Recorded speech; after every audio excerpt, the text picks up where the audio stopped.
సర్వత్ర ప్రసిద్ధ్యధికరణము మనోమయో అయం శారీరః ఈశో వా ప్రాణమనసే.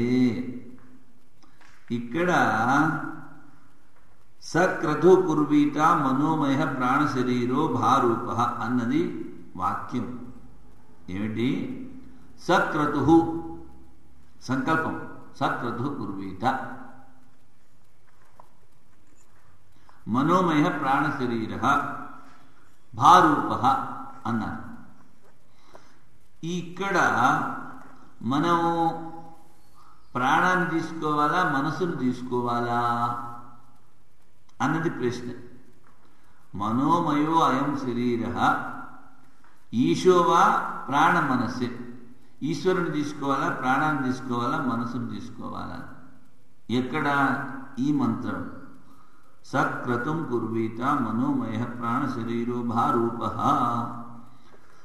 అంటే ఎందుకు? హృదయ స్థితి అనీయస్త్వే జీవే స్యూతేన జీవగా.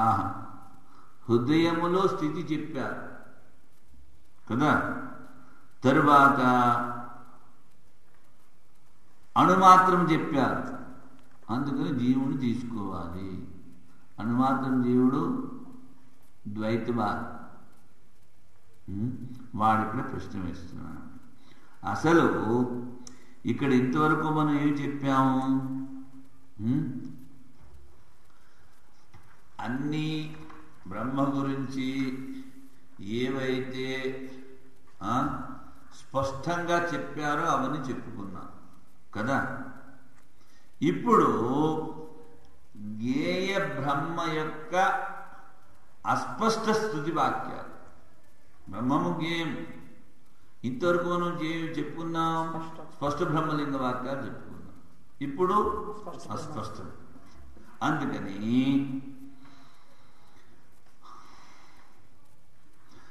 మనోప్రాణాది వాక్యాలు వచ్చాయి. ఎక్కడ? సక్రతు కుర్వీత మనోమయ ప్రాణ శరీరో భారూప. ఇక్కడ చూడండి, బ్రహ్మ గురించి చెప్తున్నారా లేదా అన్నది చాలా సంశయంగా ఉంది కదా. అందుకని వాడు ఏమిటింటాడు? ఈ మనోప్రాణాది వాక్యాలు చెప్పారు కనుక ఇక్కడ బ్రహ్మలింగం ఏమీ లేదు కనుక మనం జీవుని తీసుకుందాం, జీవగాహ అని ప్రత్యుదాహరణ సంగతి చాందోగ్యోపనిషత్తులో శాండిల్య విద్యలో చెప్పాడు. సకృతం కుర్వీత మనోమయ ప్రాణ శరీరో భారూప. ఈ మంత్రం ఈ అధికరణానికి విచారణీయ విషయం. మనోమయము అని చెప్పినప్పుడు అది జీవాత్మ అవుతుందా, పరమాత్మ అవుతుందా అన్నది సంశయం. మనోమయ అన్నాడు కదా, మన ప్రాచుర్యము అన్నాటి మనోవికారము మైప్రత్యం. పూర్వపక్ష అంటాడు ప్రాణము మనస్సు ఇవి రెండు జీవునికి కారణాలు. మనస్సు ఉండాలి జీవుడికి, ప్రాణము ఉండాలి. తర్వాత హృదయములో స్థితి అన్నారు మీరు కనుక హృదయంలో స్థితి అనీయమైనటువంటి, అంటే ఈ ద్వైతవాదిలో ఆ జీవుణ్ణి మనస్సుని అణు అంటారు. అందుకని అనీయస్థము కూడా చెప్పారు కనుక ఇక్కడ జీవుడే అనుకోవాలి. జీవుణ్ణి ఉపాసన చెయ్యి. జీవుని ఉపాసన చేస్తే ఏమిటి వస్తుంది నీకు? నువ్వు మళ్ళీ జీవుడే అవుతావు. సిద్ధాంతం అంటాడు, నాయనా అలా కాదు, సర్వం ఫలిదం బ్రహ్మ ఇది శాంత ఉపాసీత. ఛాందోగ్యోపనిషత్తులో సర్వం ఖలు నిశ్చయేన ఇదం సర్వం బ్రహ్మ. శాంత శమధమాదులతో కూడి నువ్వు శాంతముగా ఉండి ఆ సర్వవ్యాపకమైన బ్రహ్మమునే ఉపాసన చెయ్యి. అంటే ఇక్కడ బ్రహ్మోపాసన చెప్పారు కదా. బ్రహ్మోపాసన చెప్పినప్పుడు ఉపాసనా విధానం ఎక్కడ చెప్పారు? శాండిల్య విద్యలో చెప్పారు. అన్ని చోట్ల కూడా వేదాంత వాక్యాల్లో జగతి కారణం ఎవరని చెప్పారు? బ్రహ్మ కదా. కనుక ఇప్పుడు శాండిల్య విద్య అంటే శాండిల్య భక్తి సూత్రాలు స్వామిజీ, శాండిల్య సూత్రాలు కాదు. ఇక్కడ చాందోగ్యంలో వచ్చిన సర్వం కలిదం బ్రహ్మ శాంత ఉపాసీత.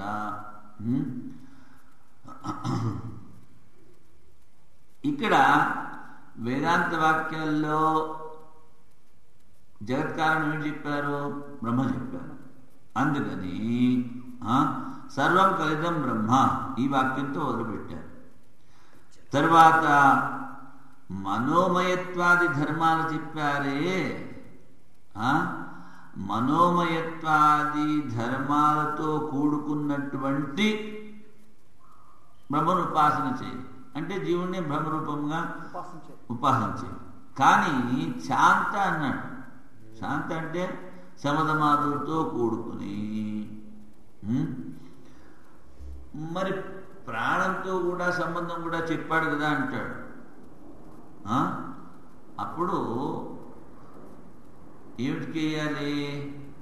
అలాగన్నప్పుడు మనం ఏ ప్రసంగాన్ని అయితే మొదలుపెట్టామో ఆ ప్రసంగాన్ని జీవలింగం కానీ ప్రాణలింగం కానీ ఇవన్నీ తీసుకుంటే ఆ ప్రసంగాన్ని మొదలుపెట్టిన ప్రసంగాన్ని వదిలేయాల్సి వస్తుంది. అందుకని ఇక్కడ మనోమయత్వాది ధర్మములతోనూ విశేషములతో కూడుకున్నటువంటి బ్రహ్మను ఉపాసన చేయండి. ఎందుకని? వాడు సర్వం కలిదం బ్రహ్మ తజ్జలాం శాంతవా తజ్జ తదన తద్లయ, దాని నుంచే సృష్టి స్థితి లయములు. కనుక మీరు దాన్ని ఉపాసన చేయండి అని చెప్పారు. కనుక ఇక్కడ అదే తీసుకోవాలి.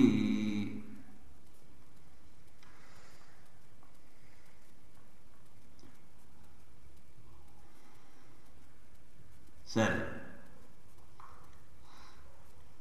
దీనికి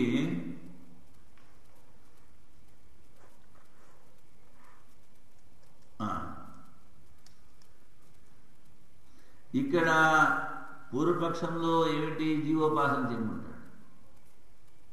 సిద్ధాంతి బ్రహ్మోపాసన అంటే మనోమయము తర్వాత ప్రాణ శరీరము అని చెప్పారు. కనుక మనస్సు ప్రాణము కలిగిన జీవుని విశేష రూపంగా ఉపాసన చేయి. అంటే ఆ జీవుడినే పరబ్రహ్మ రూపంగా ఉపాసన చెయ్యి. వాడంటాడు జీవుడు ధర్మాలు చెప్పాను, జీవుడు ఉపాసన చేయండి. జీవుడు ఉపాసన చేస్తే ఏమొస్తుంది? ఏమరుగుతుంది? జోగి రాసుకుంటే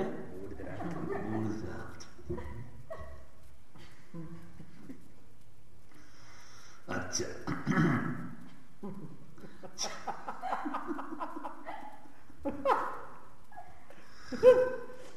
చాందోగ్యం 3వ అధ్యాయంలో ఈ శాండిల్య విద్య చెప్పారు. మనోమయ ప్రాణ శరీర భారూప జీవ ఈశోవా ఇది సందేహ.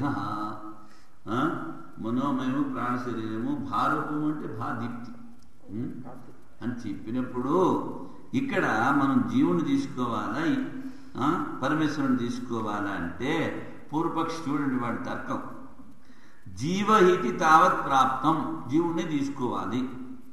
మన సంబంధాదీనా జీవే సుసంపాదత్వ, మన సంబంధం జీవుల్లోనే ఉంటుంది. మనోమయ అని చెప్పారు కానీ మన సంబంధము మనసో వికారో మనోమయ, ఇక్కడ వికారార్థంలో బయట చెప్పారు. మనసు ఇది మన సంబంధం. ప్రాణ శరీరం అస్య ఇది ప్రాణ సంబంధము. వీరికి ప్రాణం కూడా ఉంది, ప్రాణ సంబంధం. నచ ఇదం ద్వయం ఈశ్వరే సుసంపాదం. మనస్సు ప్రాణము ఈశ్వరులో ఉన్నాయని పరమేశ్వరులో ఉన్నాయని చెప్పలేము. ఎందుకని? ఆ పరమేశ్వరుడు చెప్పారు అప్రాణో శమన శుభ్ర అని చెప్పారు. కనుక ప్రాణము మనస్సు పాన్లు లేని తథా ఏషమే ఆత్మ అంతర్హృదయే అనియాన్. చూడండి, వీడు ద్వైతవాది కనుక ఈ మనస్సు అణుమాత్రం అంటాడు. అందుకే ఏమిటంటాడు? ఏకదేశికి ద్వైతానికి ఏం స్వామి తేడా? ఏకదేశీ వేదాంతం ఒప్పుకుంటాడు, అంత బ్రహ్మం చెప్తున్నాడు కదా. వీడు నువ్వు నేను వేరంటాడు. వీడు దైవతులు పరబ్రహ్మ వేరు, జీవుడు వేరు అంటారు. అది వాడు బ్రహ్మాన్ని ఒప్పుకుంటాడు. అందరూ బ్రహ్మమే, అందరిలో బ్రహ్మమే. అది ఏకదేశి. కానీ వాడి విచారం కొంచెము కొంచెం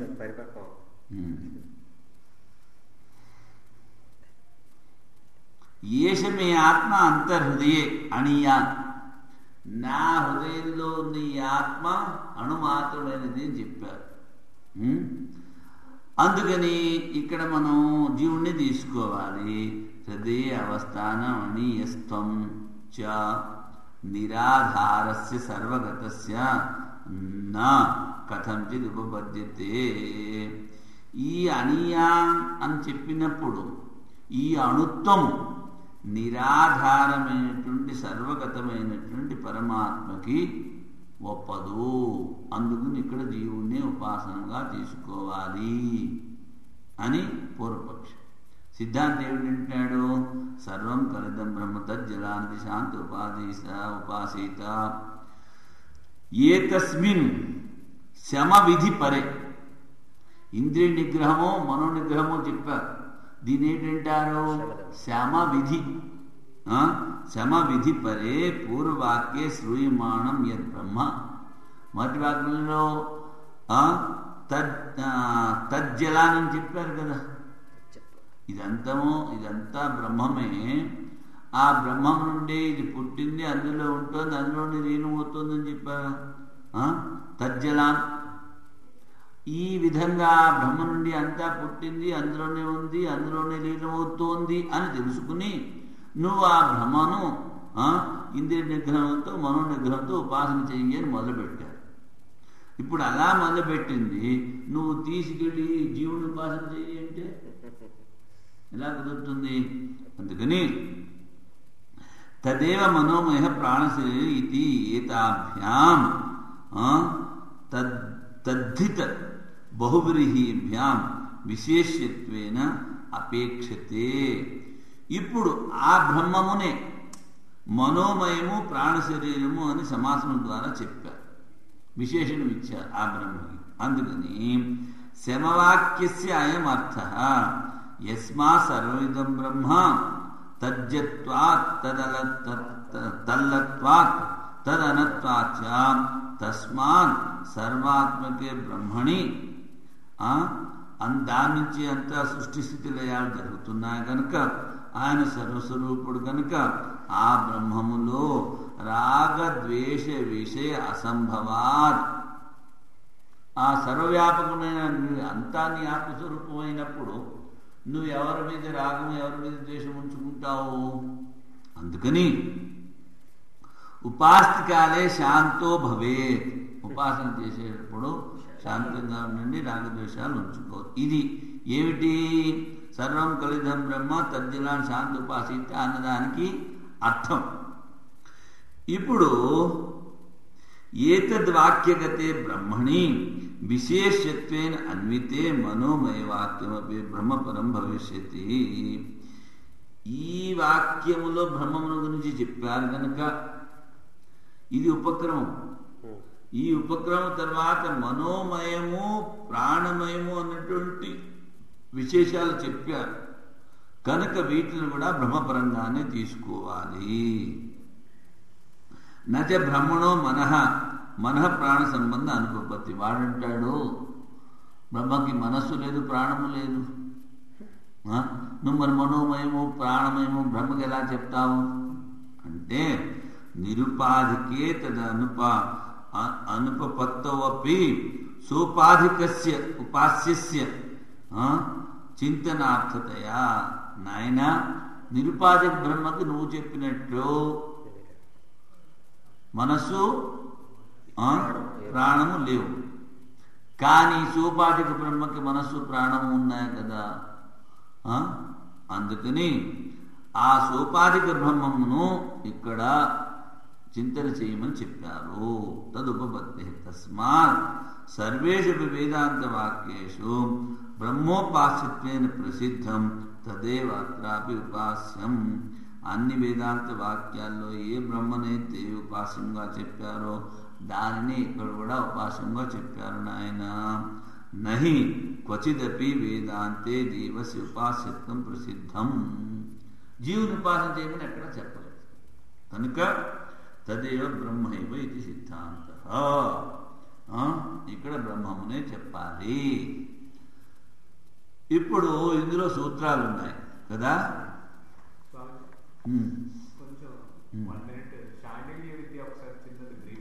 ఇదే శాండిల్య సర్వం దళితం బ్రహ్మ.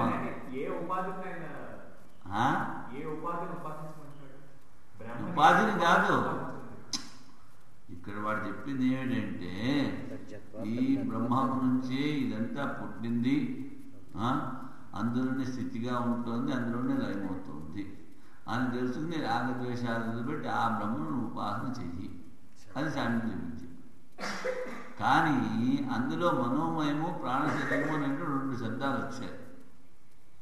అందుకని వాడేమిటంటాడు జీవుని ఉపాసన చెయ్యి అంటాడు.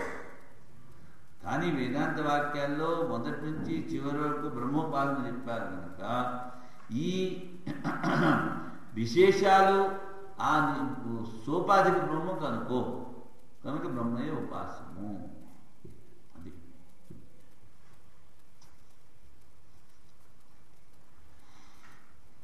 ఇదేమిటి సర్వత్ర ప్రసిద్ధి అధికరణము కదా. ఇప్పుడు పాద సంగతి ఒక పాదంలోంచి ఇంకో పాదంలోకి వస్తున్నాం. దానికి దీనికి ఏమిటి సంబంధం అంటే హేతుద్భావ సంగతి. అక్కడ హేతుమద్భావం ఒకటి కారణము, ఒకటి కారణము గలది. కారణం గలది మొదటిది, ఇది కారణం. అక్కడ స్పష్ట బ్రహ్మలింగ వాక్యాలు చెప్పారు, ఇక్కడ అస్పష్ట బ్రహ్మలింగ వాక్యాలు చెప్తున్నారు. తరువాత అక్కడ కూడా బ్రహ్మ వ్యాపకత్వాన్ని చెప్పారు, ఇక్కడ కూడా బ్రహ్మ వ్యాపకత్వం చెప్పారు. మొట్టమొదటి సూత్రం సర్వత్ర ప్రసిద్ధోపదేశాత్. సర్వత్ర ప్రసిద్ధోపదేశాత్. సర్వత్ర ప్రసిద్ధోపదేశాత్. సర్వత్ర ప్రసిద్ధోపదేశాత్. సర్వత్ర ప్రసిద్ధోపదేశాత్. సర్వత్ర ప్రసిద్ధోపదేశాత్. వీడు ఇది పూర్వపక్ష సూత్రం. పూర్వపక్షంలో ఏమిటంటాడు, ఈ శారీర ఇది పూర్వపక్ష, శరీరీ భవ శారీర. దీనిని ఏమిటంటారు, శారీరక మీమాంస అంటారు. బ్రహ్మసూత్రాన్ని ఏమిటారు, శరీరీ భవ శారీర ఆత్మ, ఆత్మేవ బ్రహ్మ, దాని విచారం. కనుక మీమాంస అంటే పూజిత విచారం, బ్రహ్మ విచారం. శరీరే భవ శారీర, శరీరములో ఉన్నది.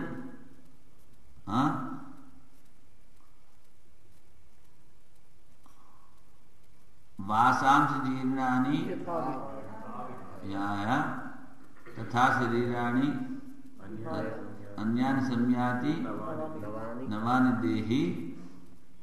నవాని దేహి, దేహో అస్యాస్తి దేహి, శరీరం అస్యాస్తి శారీరి. ఇక్కడ కానీ శరీరే భవ శారీర, శరీరంలో ఉన్నది ఏమిటి, ఆత్మ, దాని యొక్క పూజిత విచారం. అందుకనే ఏమిటన్నాడు, బ్రహ్మ. శరీరంలో ఉన్నది ఏమిటి, జీవుడు కాదు, ఆత్మరూపంలో ఉన్నటువంటి బ్రహ్మ, దాని యొక్క విచారం, బ్రహ్మ విచారం. పూర్వపక్షి అంటాడు ఇక్కడ మనోమయము ప్రాణ శరీరము ఉన్నాయి కనుక ఇక్కడ జీవుణ్ణి ఎందుకు చెప్పకూడదు అంటే, అలాగా సర్వత్ర ప్రసిద్ధోపదేశ, సర్వత్ర వేదాంతేషు, వేదాంత వాక్యాలన్నిటిలో బ్రహ్మోపదేశమే ప్రసిద్ధము నాయన, జీవోపదేశము కాదు. మరి ఆ బ్రహ్మమును సోపాధిక బ్రహ్మముగా అనుకుని మనోమయత్వాది ధర్మములతో కూడుకున్న బ్రహ్మము అని ఉపాసన చెయ్యి. అది శాండిల్య విద్య. ఎందుకని?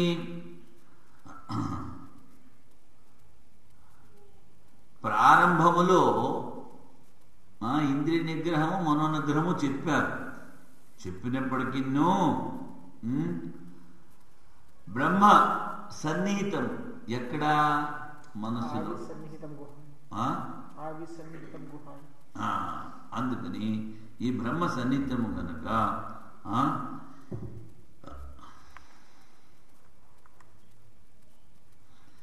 ఈ బ్రహ్మమునే ఉపాసన చెయ్యండి.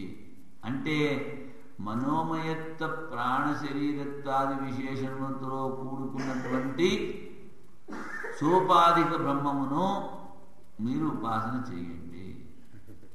నువ్వు అంటున్నావు జీవుని ఉపాసన చేయమంటున్నావు కదా. జీవుని ఉపాసన చేస్తే వచ్చే ఫలితం ఏమిటి చూడండి. అక్కడ వివేక చూడమనిలో శంకరాచార్య చెప్పారు ఏమిటి? శరీర పోషణార్థి సన్ ఏ ఆత్మానం విద్యుక్షతి గ్రాహం దారుధియా నదీతత్వం సగతి. అందుకని నువ్వు జీవుడు జీవుడు అనుకుంటే నీ గతి ఇదే అవుతుంది రా బాబు. ఆ మొసలు కాస్త తినేస్తుంది కనుక నువ్వు జీవుడు అనద్దు. వివక్షిత గుణోపపత్తేశ్చ వివక్షిత గుణోపపత్తేశ్చ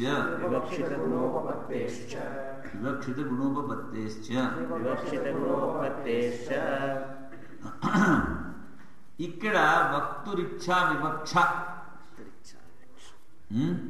ఏదైతే చెప్పదలుచుకున్నారో ఎవరు? చెప్పేవాడు, ఉపదేశకు. వివక్షిత ఏమిటి? వివక్షిత గుణ ఏమిటి? భారూప సత్యసంకల్ప. వా పరబ్రహ్మము ప్రకాశ స్వరూపము, సత్య సంకల్పుడు. ఆయన ఏదైతే సంకల్పం చేశాడో అలా అది తీరుతుంది. నువ్వు నేను చేస్తే శంకరాచార్య చేస్తేనే అవ్వలేదు.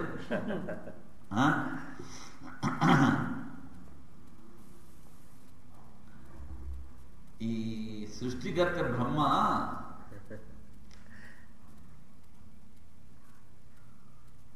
కామదేవుని సృష్టించాడు. కామదేవుని సృష్టించే కామదేవుడు మన్మథుడు. వాడు అనుకున్నాడు ఈ బ్రహ్మగారు మనం సృష్టించారు, మనలో ఈ శక్తి ఉందా లేదా తెలుసుకోవాలి అని ఏం చేశాడు? బ్రహ్మగారి బాణం పెట్టాడు. వాడి కామోద్ర ఎక్కువ వచ్చింది. ఎదురుండా కూతురు కూతురు మీద మనసు పోయింది. కూతురు మీద మనసు పోతే మనుశత్రుప అంటారే. అప్పుడు మొదట బ్రహ్మగారికి అసలు 5 తలకాయలు ఉండేవి. ఈ విషయం తెలుసుకుని శివుడు వెంటనే ఒక తలకాయని తీసేస్తాడు. ఇప్పుడు ఈయన ఆ వీళ్ళందరికీ పైనటువంటి ఆ దుర్గా దగ్గరికి వెళ్తారు. దుర్గాశక్తి. శివుడు నా తలకాయ తీసేశాడు, వాడికి పనిష్మెంట్ ఇయ్యని. చూడు, అన్ని సత్య సంకల్పాలు అన్నీ తెలుసుకున్నవాడు అయినట్లయితే మళ్ళీ ఆ దుర్గ దగ్గరికి వెళ్ళవలసిన పని ఉంది శక్తి దగ్గరికి. అప్పుడు ఆవిడ చెప్తుంది, నాయన ఎవరు ఎవరికి ఏమీ చెయ్యట్లేదు, నీ యొక్క దుష్ట సంకల్పము నీ తలకాయ పోగొట్టుకుంది. శివుడి నిమిత్త మాత్రుడు. అందుకనే కృష్ణ పరమాత్మ గడిగడికి చెప్తాడు ఏమిటి? నిమిత్త మాత్రం భవసవ్యసాచి. ఈ సృష్టికర్తలు, ఈ విరాట్ కానీ, ఈ సూత్రాత్మ కానీ వీళ్ళందరూ స్వతంత్రులు కాదు, సత్యసంకల్పులు కాదు. ఎలాగా అంటే ఇంకొక ఉదాహరణ, జ్ఞానినాం అగ్రగణ్యం అన్నాం. ఎవరిని? ఆంజనేయుడు. మరి అందరి జ్ఞానంలో అగ్రణి కదా. మరి మొదట ముక్తి ఆయనకి రావాలా మనకి రావాలా? ఆయనకి రావాలి. మరి పరమాత్మ ముక్తి ఇచ్చాడా? చెప్పారు జారినా అగ్రగణ్యం అన్నాడు. హిరణ్య గర్భము చేసి అట్టే పెట్టేశాడు. ఇదని తర్వాత నెక్స్ట్ కల్పన నువ్వు చాలా మంచివాడు నాయనా, ఇంకొంచెం పని చెయ్యి. వారే ఏదైతే అలా అని కాదు, సృష్టి కార్యం, మరి ఆయన సృష్టి కార్యం కూడా జరుగుతూ ఉండాలి కదా. ఆయన పని కూడా చేయించుకోవాలి. అందుకని బాగా పనిచేసే ఎద్దుకి కొరడ దెబ్బలు ఎక్కువ దొరుకుతూ ఉంటాయి. ఏమి చేయకుండా ఒకసారి మూల కూర్చుంది అనుకోండి, ఇంక ఇది లేదని వదిలేస్తుంది. ఫలించిన వృక్షానికి రాళ్ళు కొడుతూ ఉంటాయి. వివక్షిత గుణోపపత్తేశ్చ, ఆ పరమాత్మ ప్రకాశ స్వరూపుడు సత్య సంకల్పుడు అని ఉపాసన చేయమన్నారు. అందుకని వివక్షిత గుణము, వివక్షిత గుణం అంటే ఈ గుణాలతో ఆ పరమాత్మను ఉపాసన చేయండి అని చెప్పారు కనుక గుణోపపత్తేశ్చ సత్య సంకల్పుడు అప్రతిబద్ధ శక్తిమా, ఆయన శక్తికి ప్రతిబంధకం ఏమీ లేదు. అందుకని అప్రతిబద్ధ శక్తిమంతుడైనటువంటి సత్య సంకల్పుడైనటువంటి పరమాత్మనే ఇక్కడ ఉపాసన చెయ్యాలి. మరి మనోమయ ప్రాణ శరీరం ఎందుకు చెప్పారు నాయన అంటే, జీవలింగం జీవ చిహ్నం అయినప్పటికీ సర్వాత్మకత్వా, అందరిలోనూ ఆయన ఆత్మస్వరూపుల్లో ఉన్నాడు కనుక పరమాత్మనే ఇక్కడ మనము ఉపాసన. త్వం స్త్రీ త్వం పుమాన్ ఇట్లాంటివన్నీ, సర్వత పాణిపాదం ఇలాంటి మంత్రాలన్నీ ఉన్నాయి కనుక త్వం స్త్రీ త్వం పుమాన్ అంటే వాడు స్త్రీ అయిపోయాడనా, అందరిలో అంతరంగంలో ఉంటాడు. అందుకని అంతరాత్మగా దాన్ని అనుపపత్తేస్తున్న శారీర, అనుపపత్తేస్తున్న శారీర, అనుపపత్తేస్తున్న శారీర, అనుపపత్తేస్తున్న శారీర, అనుపపత్తేస్తున్న శారీర. అనుపపత్తేస్తున్న శారీర. ఉపపత్తి అంటే యుక్తి సంగతం, అనుపపత్తి అంటే యుక్తి సంగతం కాదు. ఎలాగా? బ్రహ్మైవ ఉపాస్య కుతః సత్య సంకల్ప, ఆకాశాత్మ అవాకి అనాదర. చూడండి, నువ్వు ఆకాశమే నీ ఆత్మ అంటే ఆకాశంలాగా వ్యాపకుడివి, సత్య సంకల్పుడివి. అవాకి అంటే నీలో వాణిరహితుడివి, నువ్వు వాగింద్రియం కలిగి వాణితో చెప్పేటువంటి వాడు కాదు, నీకు వాక్ అన్న ఇంద్రియము లేదు. అనాదర, దేనిని నువ్వు ఆదరించవు. ఎందుకని? ఆప్తకాముడు, అన్నీ నీకు దొరికాయి కనుక నీకు దేని మీద ఆదరం లేదు, దేనిని ఆశ్రయించవు. అనాదర. అందుకని జాయాన్ పృథివ్యా, పృథ్వీ కన్నా పెద్ద జీవుడు. పృథ్వీ కన్నా పెద్దవాడా? మనం జీవుని ఉపాసించమని చెప్తామేమిట్లా అని పూర్వపక్షిని సిద్ధాంతి. కర్మకర్తృవ్యపదేశాచ్చ, కర్మకర్తృవ్యపదేశాచ్చ, కర్మకర్తృవ్యపదేశాచ్చ. ఇతస్య న శారీర, ఇందువల్ల కూడా ఇక్కడ జీవుని ఉపాసన కాదు. ఎందుకండి? ఏతమితః ప్రేత్య అభిసంభవితాస్మి. కర్మ కర్తృ వ్యపదేశం. కర్మ అంటే నేను ఈ శరీరాన్ని వదిలిపెట్టి ఆ బ్రహ్మరూపాన్ని పొందుతాను అన్నటువంటి కర్మ. కర్త ఎవడు? జీవుడు. ఏతం ఇతః గతః, ఇక్కడి నుంచి వెళ్ళి ప్రేత్య ఈ శరీరాన్ని వదిలిపెట్టి అభిసంభవితాస్మి, ఆ బ్రహ్మతో ఏకీభవిస్తాను అని జీవుడు అంటున్నాడు. ఎక్కడికి ఎక్కడ ఎవరితో ఏకీభవిస్తానంటున్నాడో? పరబ్రహ్మంతో. అందుకని బ్రహ్మణ కర్మత్వేన శరీరస్య కర్తృత్వేన ఉపదేశాత్ బ్రహ్మ ఇక్కడ కర్మ, ఇక్కడ జీవుడు కర్తృత్వము. అందువల్ల కూడా ఇక్కడ జీవోపదేశము కాదు నాయన. ఆ తర్వాత ఇది 39వ సూత్రం. ఏది 35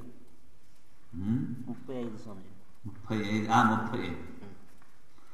తర్వాత ఇందులో ఇంకా ఉన్నాయి సూత్రాలు. శబ్ద విశేష శబ్ద విశేష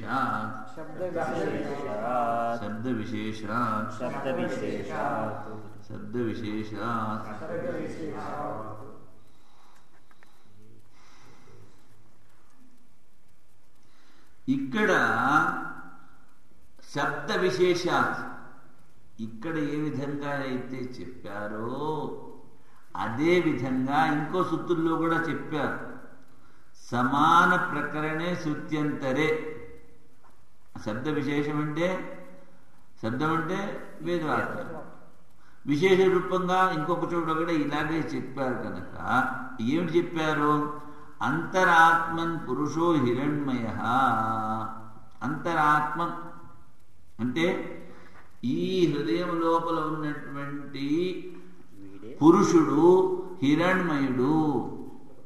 ఏ విధంగా అయితే అక్కడ సూర్యుడిలో హిరణ్మయుడు అని చెప్పారో అదే విధంగా పురుష ఇది ప్రథమ కనుక అంతరాత్మన్ అన్నది సప్తమి విభక్తి, పురుష అన్నది ప్రథమ విభక్తి.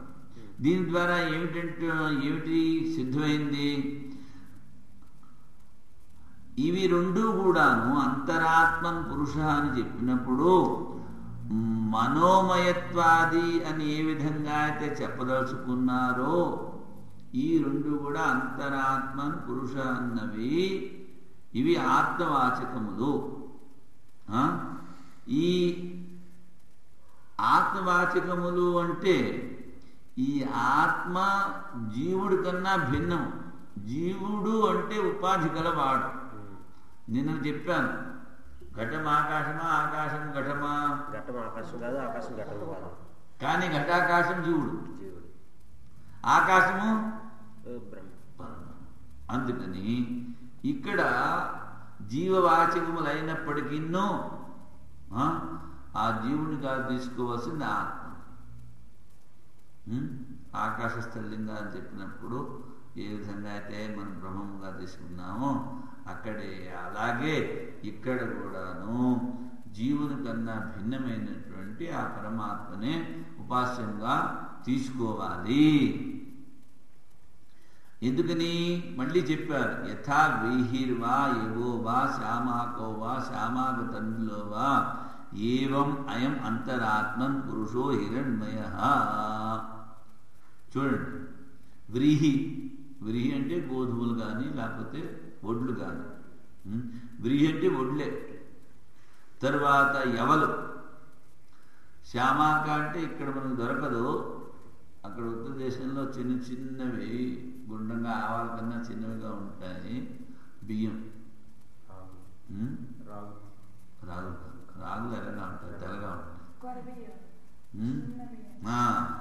చిన్న బియ్యం అవి గుండ్రంగా ఉంటాయి, వాటిని శ్యామాక ఉంటారు. అంటే శ్యామాక తండులువ.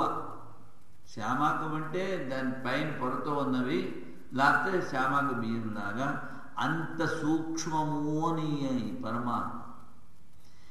ఏవం అయం అంతరాత్మ పురుషో హిరణ్య. అదేవిధంగా ఈ ఆత్మలో ఉన్నటువంటి ఆ పూర్ణ పురుషుడు హిరణ్మయుడు. ఇది శాతపద బ్రాహ్మణంతో చెప్పారు. అందుకని ఆ తేజోమయ పురుషుడు ఈ జీవిలో ఉన్నాడు అని చెప్పారు. అందుకని ఆ తేజోమయ పురుషుడిని నువ్వు ఉపాసన చెయ్యాలి. స్మృతేశ్చ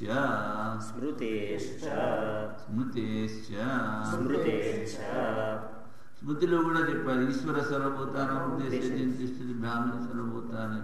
అందుకని కాల్పనిక భేదము ఉన్నప్పటికీ వస్తుత ఈ ఆత్మకి ఆ పరమాత్మకి భేదము లేదు. అందుకని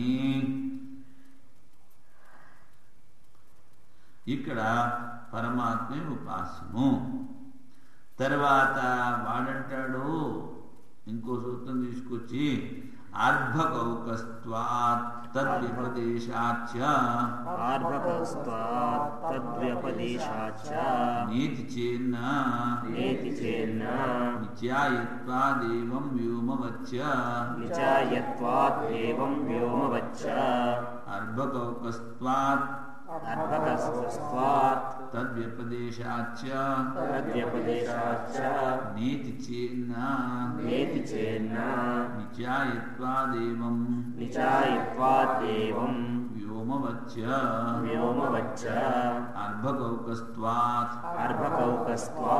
తద్వ్యపదేశాచ్చ నేతి చేన్న నిత్యాయత్వాదేవం వ్యోమవచ్చ. ఇక్కడ అర్భకౌకస్త్వము అంటే అత్యంత చిన్న స్థానం చెప్పారు. ఓక అంటే నీడ. నీడ అంటే మన ఈ పక్షులు పెట్టుకునేటువంటి గూడు. నీడ అంటే గూడు. ఇప్పుడు చాలా చిన్న స్థానం చెప్పారు. ఎవరికి? అర్భకౌకస్త్వ తద్వ్యపదేశాచ. చాలా చిన్న స్థానంలో ఉన్నాడు అని చెప్పాడు అంటే జీవుడే తీసుకోవాలి, పరబ్రహ్మ కాదు అంటాడు. ఎవడు? అంటే వాడంటాడు అలా కాదు నాయన, నా నిత్యాయత్వాదేవం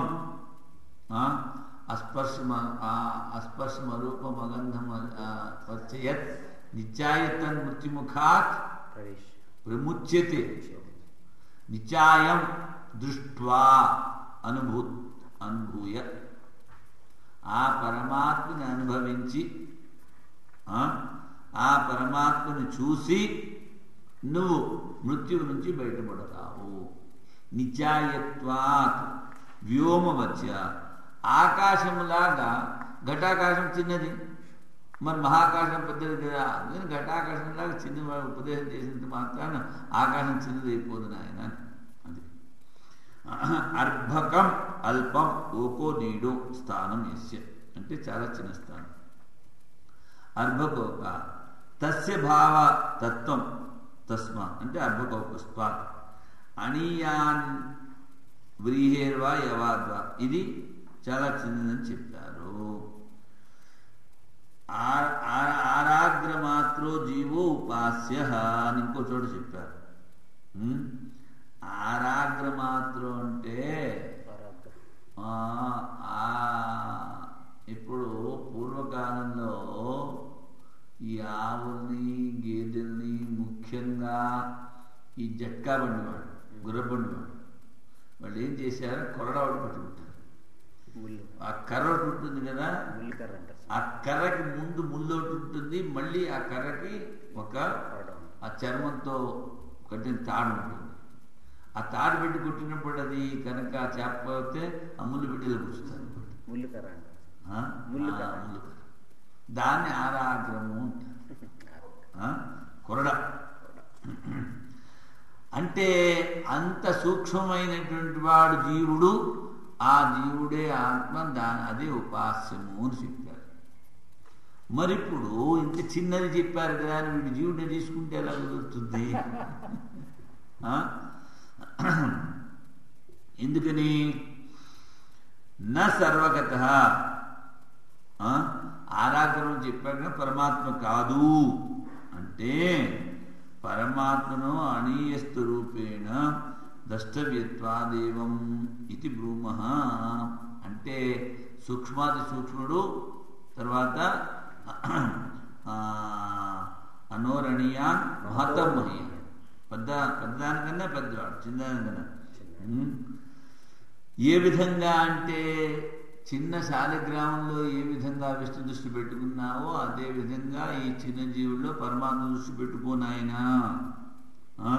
హృదయ పుండరీకే ద్రష్టవ్య ఉపాస్య. హృదయ పుండరీకంలో ఉపాస్యము సర్వ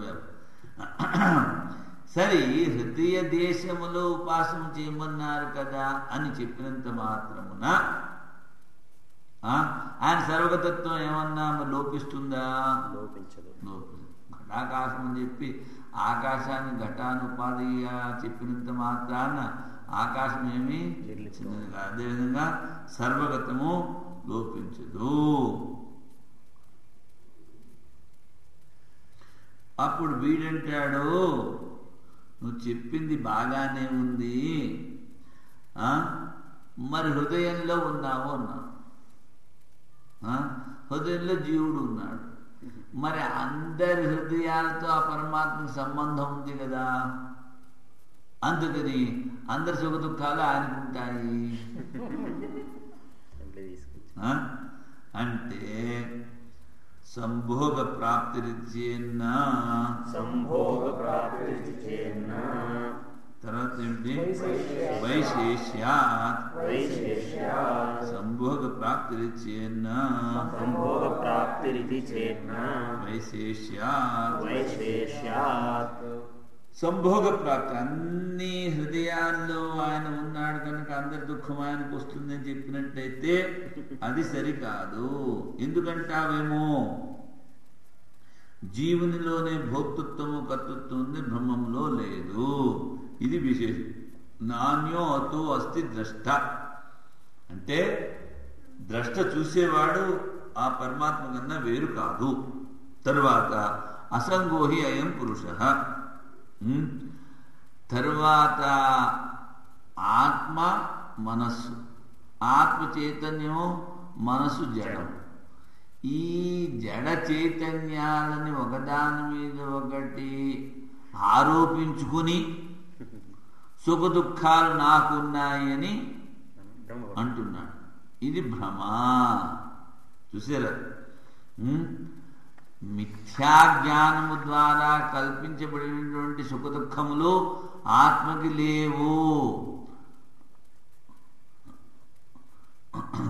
బ్రహ్మణి సంబంధ అయోగాత్. ఏ విధంగా అయితే ఈ ఆకాశంలో నీలిరంగు, కడాహాకారము, దుమ్ము దూసరి ఇవన్నీ కల్పన చేస్తాము, అదే విధంగా మరి ఆ దుమ్ము దూసరితో కడాహాకారముతో ఆకాశానికి ఏమన్నా లోపం వచ్చిందా? అదేమన్నా సంగమైందా? ఆకాశంలో రోజల్లా నువ్వు అగ్ని వెలిగిస్తున్నావు. మరి అగ్ని వెలిగించితే మరి అక్కడ ఉన్నటువంటి ఆకాశం కాలిపోయి అక్కడ ఖాళీ స్థలం ఏర్పడిందా? లేదు. ఆకాశము అసంగము. అది అదే విధంగా ఈ బ్రహ్మము కూడా అసంగము. ఇంకా చెప్దామా? మరి ఇలాగ మీరు వెనక్కి ముందుకి చేస్తుంటే పూర్తి కావదు.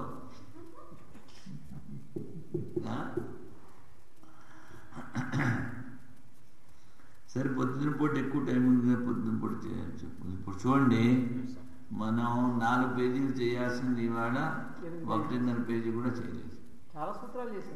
చాలా సూత్రాలు చేసాం. మనకి అది కాదు లెక్క. ఇక్కడ మాకు 4 పేజీలు కావాలి.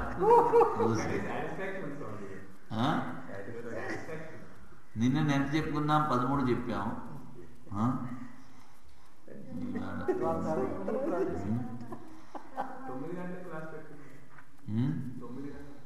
9 గంటలు పెట్టుకున్నా పెట్టుకోవచ్చు.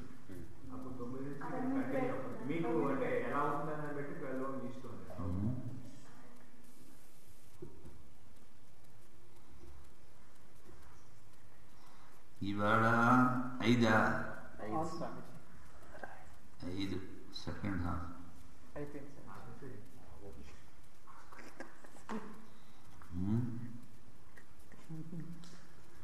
సరే. ఓం పూర్ణమదః పూర్ణమిదం పూర్ణాత్ పూర్ణముదచ్యతే పూర్ణస్య పూర్ణమాదాయ పూర్ణమేవావశిష్యతే.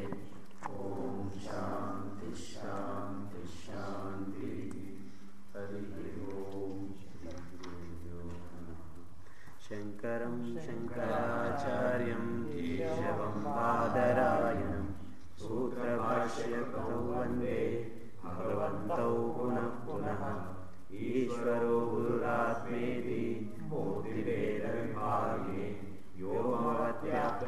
शिवाय